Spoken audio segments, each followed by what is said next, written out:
everybody, welcome to my YouTube channel. I'm Dr. Angel Storm. Thanks so much for tuning in. Today I am answering a really good question, which is that can narcissists be civil to some people and only abuse certain people? Do they play favorites? Can they turn it on and off? Can they be abusive towards some people and not abusive to other people? So this person who wrote in to me asked me to answer this because she said that she has seen this narcissist that she's with be super genuine to other people, but not with her. And it's confusing to her. So first of all, the answer is yes. I mean, this is true of all abusers. All abusers will not abuse every single person. Otherwise, their time as an abuser outside of jail or worse would be short, right? All abusers behave this way. So that's really important. So this is something that happens a lot with specifically victims of narcissistic abuse, is that you start doubting whether or not you've actually interpreted the narcissist's actions correctly because you've seen the narcissist be a completely different way with other people than they are with you. And this can cause cognitive dissonance, which gets you to start doubting your own interpretation of what's happening, your own feelings, your own thought process, and things like that. This actually aids in strengthening the trauma bond. So now you're even more dependent upon the narcissist to tell you what's real, what's actually happening, how you should feel, how you should think, all of that kind of stuff. It strengthens that trauma bond by causing this cognitive dissonance. So this is unfortunately super common with narcissists who already use gaslighting as one of their main tactics and tools to get this trauma bond started and to get you to stay in the relationship, to continue the cycle of abuse. Another thing to note with narcissists is that they are able to switch very, very quickly. So they can go from having full narcissistic rage, a situation where they are fully turned on, to somebody entering into the room or a phone call coming through or some other outside thing happening, and it just ends immediately. It just switches instantly. This is extremely common for narcissists to do, and especially to do it in front of the victim. This is to cause, again, even more terror for that victim. I have a whole video on how narcissists use fear and terror to control victims, and it's called Is It Common for a Narcissist to Terrify Their Victims? This is really important for you to recognize, because when you know that the narcissist is doing this, where they are in their narcissistic rage mode, and by the way, you can find out more about what narcissistic rage is and what it looks like in another one of my videos called that. If you aren't familiar. So when they're in that mode and then they switch, it's to let you know that they have complete control over the situation. And again, this is doing multiple things while this is happening. It's one, again, strengthening the trauma bond and your dependence upon the narcissist, but it's also strengthening the position that the narcissist has in that relationship. The narcissist is in full control over that situation and that relationship. The narcissist can control your feelings of safety, your feelings of security and stability, your feelings of belonging and worth. All of this is controlled by the narcissist. Most abusers, regardless of the type of abuse that you're going to suffer, are seeking to control the complete atmosphere, because if you control the atmosphere, you can control what happens within that atmosphere.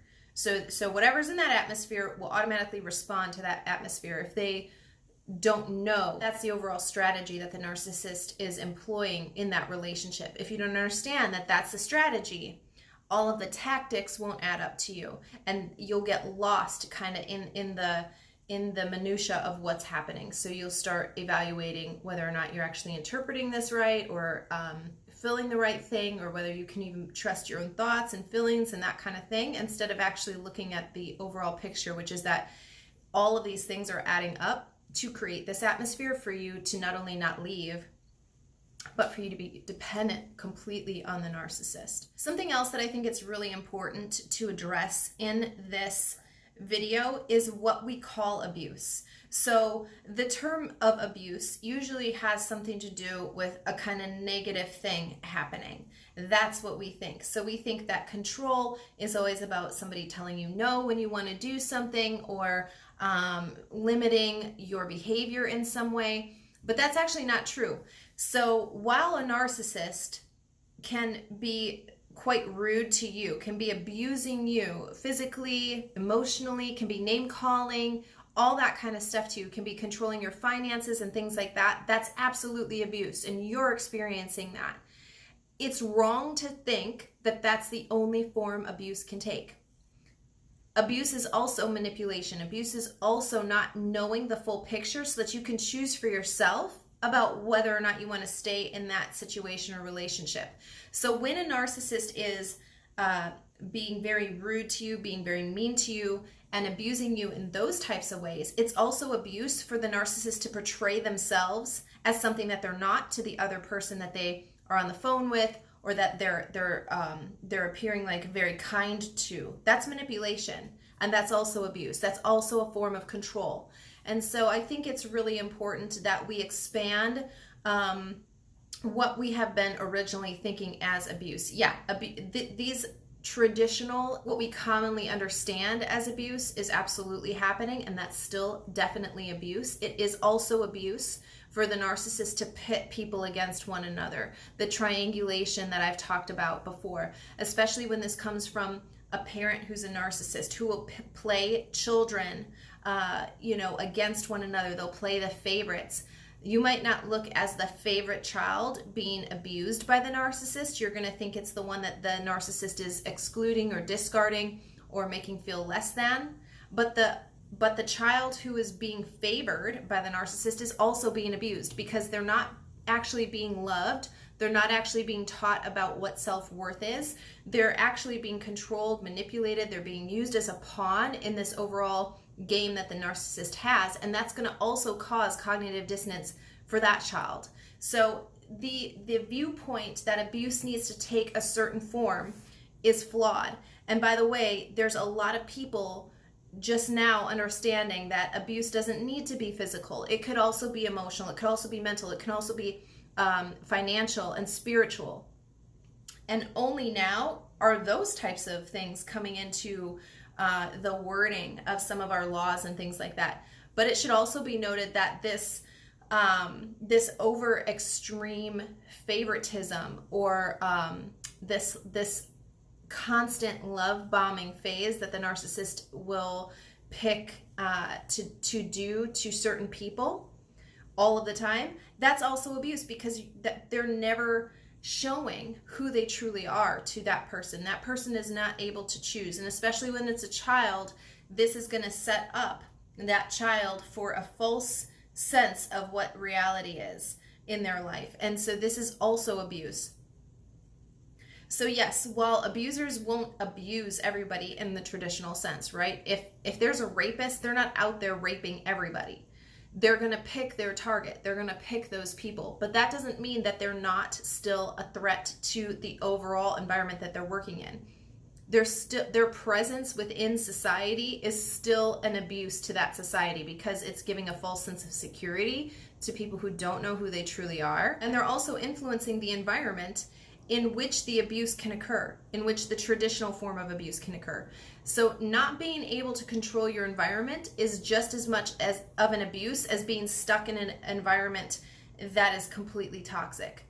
If you don't have full sovereignty over your life, you need to look at that as some form of abuse. Whenever you try to take away somebody's ability to choose, their freedom to live how they want to, it should be looked at as abuse. And by the way, we've seen even now in this climate that we're in 2020 coming to light, we've seen that the definition of tyranny is being upheld in some states when they have forced business owners to close because of coronavirus.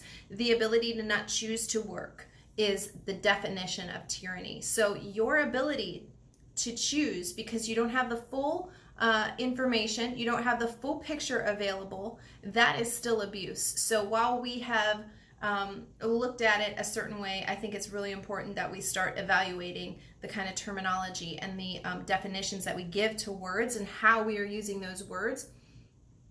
That's super important, and I do want to make sure that I highlight that during this video. But yeah, of course, a narcissist isn't going to be a narcissist to everybody that they come into contact with. They're not going to gaslight everybody. They're not going to triangulate everybody. But they are going to use some form of narcissistic abuse towards people. Remember, love bombing, while it seems super sweet and you love that phase, that's abuse. That's getting you addicted to the narcissist. That's forming the trauma bond. So regardless of what phase you're in with the narcissist, regardless of what side of the narcissist you're dealing with, it's still abuse because you don't have the full picture, or you don't have the ability to control the atmosphere that you're in. You don't have the ability to get a full picture of the person that you're dealing with and the situation that you're either walking into or that you are in now. So yes, the abuse is going to look different, and it may not be as the extreme. The narcissist won't abuse everybody in the same manner to the same extent. There is always going to be some element of abuse because it's always going to revert back to control and manipulation, really the foundation of all abuse. Child abuse is always founded in control and manipulation of some sort. Every type of abuse, whether that's stealing from a company, any kind of thing that's being done where one person is being taken advantage of by another, or one organization or one system is being taken advantage of over another, it all stems from manipulation and control. So I hope this video has answered your question. Yes, there's different degrees and there's different forms of abuse that will happen between one person and the next. A narcissist is, of course, going to put their best foot forward in most situations that they are walking into, but recognize that that's also a form of abuse. That if we could eliminate the root of it, the rest of it wouldn't be allowed to exist. So if we wouldn't tolerate manipulation and control in our lives, these other forms of abuse that get worse and worse in terms of the devaluation and discard phases would be less. They wouldn't have the impact that they have if we were able to cut it off when we saw manipulation and control happening. So you guys, I hope this video has helped you. If you haven't already, be sure to subscribe to my channel below and turn on the little bell so that you're notified whenever I upload a new video to this channel.